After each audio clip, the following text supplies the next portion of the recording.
시어머니가 고소한 냄새를 풍기며 부엌에서 점심을 준비하고 있습니다. 그 시각 거실에선 시아버지와 며느리가 나란히 앉아 있는데요. 시아버지는 과일 한 조각을 집어서 슬며시 며느리 입에 건넵니다. 겉보기엔 다정한 가족의 한 장면이지만 며느리의 표정은 굳어 있습니다. 과연 이 가족에겐 어떤 이야기가 숨어 있는 걸까요? 자, 오늘 이 사연 제보 좀 잘 좀 봐주십시오. 정말 제가 이 몇 번을 읽어봤습니다. 양 변호사님. 결혼을 하자마자 지옥 같은 날들이 시작이 됐다고요.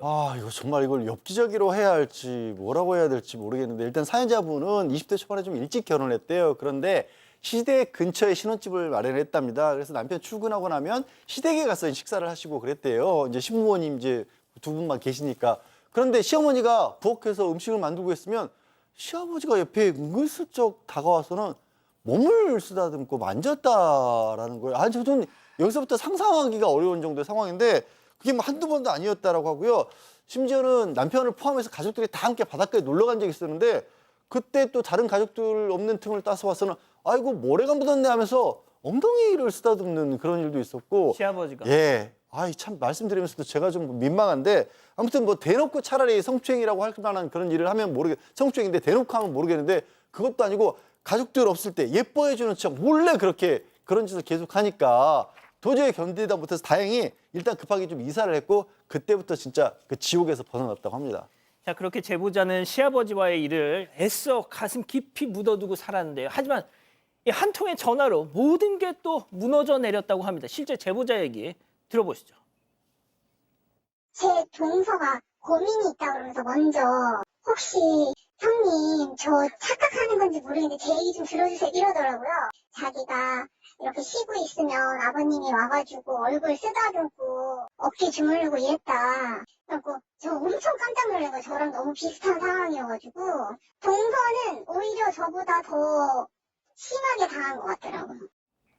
자, 그러니까 저 시아버지라는 사람이 며느리 둘한테 똑같은 짓을 했던 거군요. 네, 몇 년 뒤에 이 동서에게서 제보자한테 전화가 왔는데 동서가 하는 얘기가 형님 제가 고민이 있다. 시아버지가 자꾸 저를 만진다. 이렇게 이야기를 한 거예요. 그 순간 제보자는 가슴이 철렁 내려앉았다고 합니다. 더 큰 문제는 동서가 겪은 일이 자신보다 더 크고 심각했다고 하고요. 도련님이 운전을 하고 동서랑 시아버지가 뒷좌석에 앉았는데 그 자리에서 서슴없이 성추행을 하고 이후 농사일을 도와달라는 핑계를 대면서 동서를 따로 불러내서 그때도 성추행을 했다는 겁니다. 이렇게 동서는 참지 않고 남편에게 모든 걸 털어놔서 도련님은 즉시 아버지를 찾아가 따지면서 시댁이 한바탕 뒤집어진 적이 있었다고 합니다. 그럼 제보자분도 남편한테 얘기해야죠. 네. 근데 이 남편한테 이제 얘기를 못 하고 있었어요. 근데 동서 얘기를 듣고 도련님 얘기를 듣고 내가 당한 것도 성추행이 맞구나라는 이제 확신이 든 거예요. 나는 왜 남편한테 얘기 못 했지? 라는 후회가 밀려들면서 내가 남편한테 어느 날 얘기를 해야겠다. 이렇게 마음을 먹었습니다. 그런데 얼마 되지 않아 시아버지가 갑자기 돌아가신 거예요. 방송에서는 얘기할 수 없는 좀 일이 있었다고 합니다.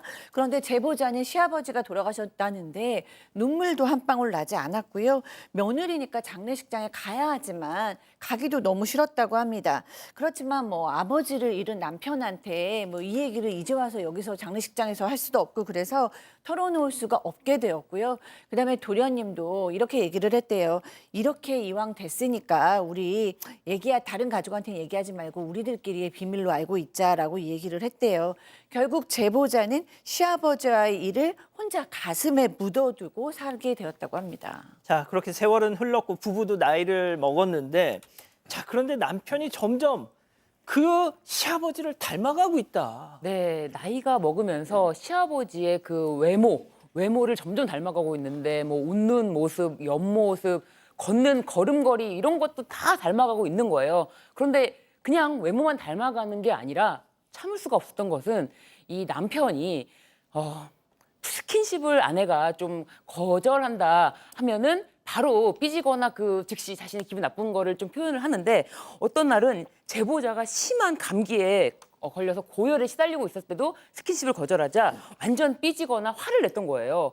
처음에는 말 안 하고 이렇게 삐져가지고 틱틱거리면서 뭐 제보자에게 투명 인간처럼 취급하면서 말을 안 하더니 나중에 이제는 아예 스킨십을 거절하면은 아예 그냥 밤 12시에도 집을 나가서 외박을 하고 들어온다고 합니다. 그 시간에 어딜 간 거예요? 한 지인이 알려준 게 있는데요. 형부가 가게 여자 직원이랑 뭔가 이상하더라. 좀 확인을 해봐야 될 것 같다. 이렇게 귀띔을 해줬다고 합니다. 실제로 남편이 좀 10살은 어려 보이는 여자 직원이랑 손장난을 치는 척하면서 뭐 좀 손을 맞잡기도 하고 귓속말을 하면서 좀 연인 같은 모습을 보였다고 해요. 누가 봐도 연인 같은 모습이었고 제보자는 남편 차량 블랙박스도 이 김에 확인을 해봤다고 합니다. 그 안에 담긴 음성이 정말 충격적이었는데 남편이 문제 여직원과 근무 시간에도 차를 타고 나가면서 매일같이 밥도 먹고 카페를 다니면서 데이트를 하는 것 같았다 이렇게 전했습니다. 뭐 이혼해야죠. 그러게나 말입니다. 이 제보자분도 당연히 이 사실을 알리면서 다 알고 있으니까 이혼하자라고 얘기를 했는데 남편이 황당한 변명을 한다라는 거예요. 아니 그거 저 오빠 동생처럼 그 직원하고 밥 먹는데 친한 뭐 사회생활하면서 밥도 못 먹냐 이런 식으로 나온다라는 거죠. 도저히 이걸 참을 수가 없어서 결국에는 가슴에 품어뒀던 그 시아버지 얘기까지 꺼냈답니다. 그래서 남편이 그럴 리가 없다, 거짓말이다, 믿지를 않는다라는 거예요. 나중에는 왜 지금까지 잘 살고 있다가 갑자기 막 이렇게 이런 죄를 끄집어내느냐. 지금 이 벌어지는 게 다 당신이 나한테 소홀해서 그런 거지. 내가 그래서 여직원하고 밥도 못 떠다 이런 식으로 적반하장으로 나오고 있다라는 겁니다. 게다가 이제 이혼 소송을 하기 위해서 변호사를 좀 도움을 받을 그럴 필요도 있는데 맞벌이를 했는데도 불구하고 경제권을 전부 다 남편이 다 쥐고 있어서 남편이 도대체 돈을 얼마나 버는지 월급 얼마 받는지도 잘 모르신다라는 거예요. 그러니까 그 비용 마련하는 것조차도 쉽지가 않은 상황이라고 합니다. 아유, 그러시군요. 자, 그럼 여기서 오늘의 궁금증 짚어보죠. 자, 남편 얼굴에서 그 시아버지 얼굴이 겹쳐 보여요. 이 결혼 참고 살아야 합니까? 자, 일단 신 변호사님부터 좀 말씀해 주시죠. 이건 도저히 참고 살 필요가 없다고 생각이 듭니다. 그리고 지금 아내가 아픈데 아픈 아내를 보면서도 스킨십을 요구하고 뭐 이렇게 부부관계를 요구한다는 자체가 좀 용납이 되지 않습니다. 아픈 사람한테는 먼저 간호와 간병, 걱정이 우선 아닙니까? 그런 거조차 안 되고 그리고 지금 시아버지의 그림자가 어른거리는 것이 이게 착각이 아닙니다. 그리고 이 남자의 이런 모든 행동과 그리고 지금 남자가 경제권을 쥐고 있어서 네가 어떻게 나랑 이혼을 해? 라고 지금 아내를 거의 무시하는 지금 상황이라고 보여지거든요. 그래서 아내분이 이혼 청구를 하면은 이건 법원에서 어떻게 보면은 이제 금융거래 정보 조회를 통해서 지금 현재까지 재산을 전부 다 조회해 볼 수도 있고 하니까 당당하게 용기를 내셔서 저는 이혼을 하시는 거를 권해드립니다. 자, 양 변호사님은요? 네, 같은 의견이고요. 일단 그 블랙박스 녹음 다 돼 있다고 했지 않습니까? 증거 이미 확보가 돼 있고 심지어 시아버지와의 관계 물론 돌아가셨다고는 하지만 남편의 동생 그리고 시동생을 통해서 사실 확인도 다 받았다라고 하거든요. 이거는 양쪽에서 심히 부당한 대우 받았고 부정행위도 있었던 겁니다. 위자료 청구 당연히 가능하고 지금 신 변호사님이 알려주신 바와 같이 지금은 모르시더라도 소송 과정에서 남편 먹이의 재산 같은 거 다 알 수도 있거든요. 그러니까 좀 용기를 내보시는 게 이게 참고 사시기에는 점점 나이 들면서 더 그럴 거 아니에요. 어떻게 참고 살아요? 자, 이 교수님, 뭐 이 남편의 어떤 외도를 의심하는 부분을 일단 차치하고 남편 얼굴에 시아버지 얼굴이 오버랩된다는 이것도 일종의 트라우마 아니에요? 트라우마죠. 근데 이제 저는 일단 아내가 그 오랜 시간 성추행으로 인한 트라우마를 혼자 겪으셨고 그거를 동서처럼 얘기하지 못해서 혼자서 꾹꾹 참아내셨죠. 그리고 이제 시아버님으로부터의 성추행은 그 충격이 몇 배 더할 수밖에 없잖아요. 그 아픔을 혼자서 겪어내신 거에 대해서 너무 안타깝고요. 저는 두 변호사님과 의견이 조금 달라요.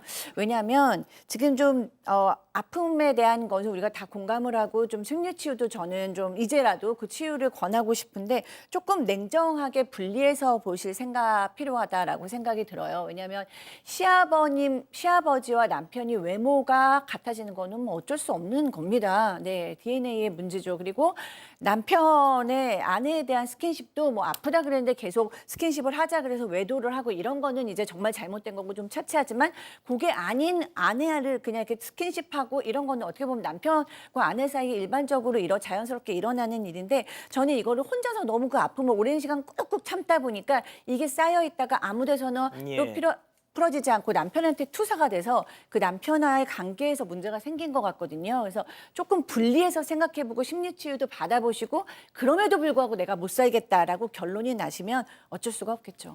예.